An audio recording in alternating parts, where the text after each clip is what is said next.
Bonjour à tous. Alors voilà, aujourd'hui c'est la deuxième vidéo que je poste et je vais vous parler de l'orthobionomie toujours, sauf que je vais vous parler de l'histoire de l'orthobionomie. Alors pourquoi l'histoire de l'orthobionomie? Parce que souvent l'histoire c'est super chiant et on n'a pas envie d'en entendre parler. Mais là, j'ai envie d'en parler parce que je trouve que ça éclaire bien sur l'esprit de la pratique et l'esprit du fondateur aussi, du coup, puisque l'esprit de la pratique, c'est l'esprit du fondateur de cette pratique. Et surtout, du coup, de comprendre aussi une des clés de cette pratique qui est ce qu'on appelle le réflexe autocorrecteur. Alors, pour moi, l'histoire, elle m'a beaucoup éclairé sur ce sujet parce que elle m'a permis de mettre on va dire des mots et des images sur, ok, c'est quoi ce réflexe autocorrecteur, quand est-ce qu'on l'a découvert, enfin, à quel moment en fait, et c'est quoi enfin, c'est quoi cette expérience, quoi. Et ben, en fait, cette expérience, on va le comprendre, c'est l'expérience d'hommes qui ont vécu des choses avec leurs patients. Alors, en fait, l'orthobionomie, c'est une pratique qui vient de l'ostéopathie, puisque le fondateur, qui s'appelle Arthur Nicole Pauls, était ostéopathe. Alors, il s'est formé à l'ostéopathie assez tardivement dans sa vie, euh, parce qu'il a pérégriné dans divers métiers. Et lorsqu'il s'est formé, du coup, il avait déjà une expérience, notamment en tant que prof de judo, ce qui lui donnait une certaine sensibilité au corps, une certaine manière, on va dire, de vivre son propre corps. Et ça l'a orienté dans sa formation en ostéopathie vers tout un champ de techniques qui seraient pas des techniques de thrust et de cracking. Alors rapidement, les techniques de thrust et de cracking, moi je suis pas ostéopathe, donc je suis pas professionnel de ces techniques-là et je les connais pas bien. Mais de ce que j'en ai compris, c'est des techniques où il s'agit d'aller plus fort et plus vite que le corps, de manière à casser ou en tout cas à bypasser le schéma de déséquilibre, le schéma douloureux qu'on peut vivre dans le corps. Alors Arthur Icampos, a plutôt évité ce type de technique, ça lui faisait un peu peur, et il en percevait plus le danger que les apports, même si elles sont très efficaces lorsqu'elles sont menées de manière juste. Euh, euh, voilà.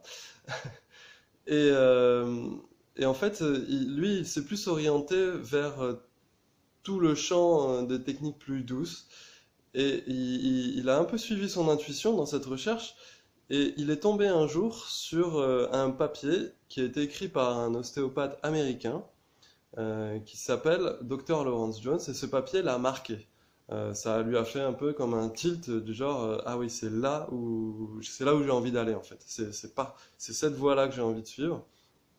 Alors, qu'est-ce qu'il y avait dans ce papier en fait? Il est disponible sur Internet. C'est tout simplement l'expérience d'un docteur qui s'appelle le docteur Lawrence Jones, qui était un ostéopathe, un docteur ostéopathe, et qui a vécu quelque chose avec un patient qui l'a complètement marqué et qui a bouleversé sa pratique. Alors, cette expérience, je vais vous la raconter, même si ça commence à faire un peu long peut-être, mais j'ai envie de vous la raconter parce que moi, là, c'est clairement l'expérience qui m'a éclairé sur ce qu'est le réflexe autocorrecteur du corps, ou en tout cas comment est-ce que on peut le mobiliser et c'est quoi l'état d'esprit dans lequel on est pour le mobiliser. Alors, euh, ce docteur, donc docteur Lawrence Jones, il a reçu un jour un jeune patient qui avait des douleurs lombaires, donc des douleurs en bas du dos, assez importantes. Et il l'a suivi pendant quelques semaines sans succès. Cette technique d'ostéopathie classique fonctionnait pas apparemment sur lui et donnait aucun résultat. Donc un jour, il le reçoit en séance et il lui dit, bah, écoutez, apparemment ce que je fais avec vous, ça vous apporte pas, ça vous apporte rien. Euh, du coup, aujourd'hui, avant de vous laisser, de vous orienter vers quelqu'un d'autre, je voudrais juste que vous arriviez à trouver euh, une position dans laquelle vous êtes relativement bien et que vous puissiez vous reposer, parce que là, vous me dites que vous arrivez même presque plus à dormir, donc ça commence à être critique. Donc, voilà, on va trouver ensemble cette position et si on la trouve, du coup, vous pourrez y rester quelque temps.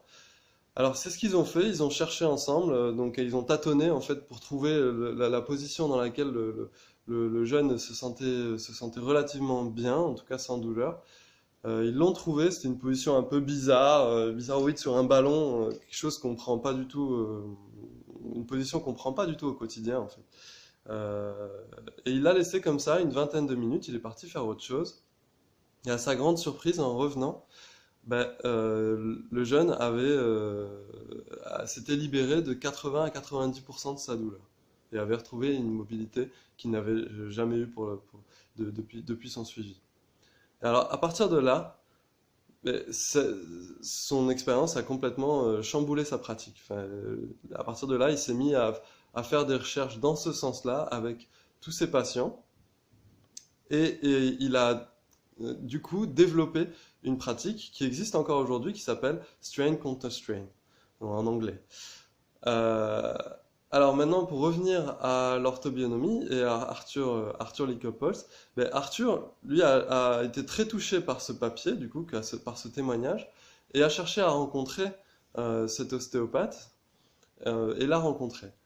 Et en fait, au fur et à mesure, donc entre-temps, avant de le rencontrer et après sa rencontre, il a développé sa propre pratique dans ces principes-là, c'est-à-dire en cherchant toujours les, les meilleures conditions pour permettre au corps de déployer son réflexe autocorrecteur, de déployer sa capacité d'autorégulation en fait. Et donc il a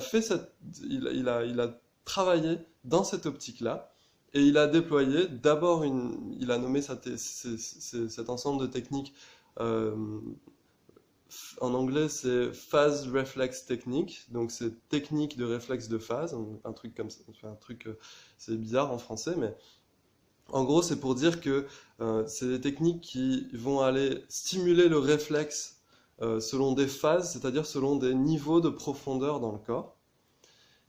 Et il a ensuite, petit à petit, créé l'orthobionomie, donc dans sa forme telle qu'elle est actuellement.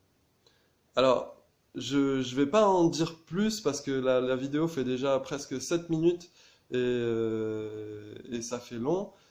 Donc, j'ai juste voilà, introduit ce qu'est ce réflexe autocorrecteur et cette recherche qui fait tout l'esprit de l'orthobionomie en fait, cette recherche des meilleures conditions euh, pour stimuler ce réflexe d'autocorrection.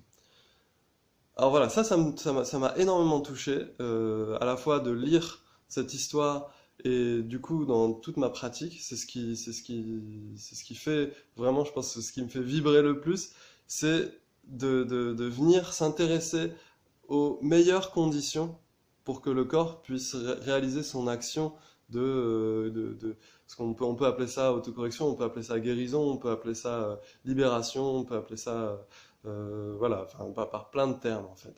Euh, donc écoutez, je crois que cette vidéo touche à sa fin. J'espère que ça a été assez intéressant malgré que ce soit de l'histoire. Et puis je reste ouvert à vos questions. Et si vous avez des commentaires, des choses, la dernière fois, après la première vidéo, j'ai reçu des commentaires super sympas qui m'ont beaucoup touché et qui du coup me donnent de l'énergie et de l'élan pour continuer. Donc je vous remercie et puis je vous dis à très bientôt.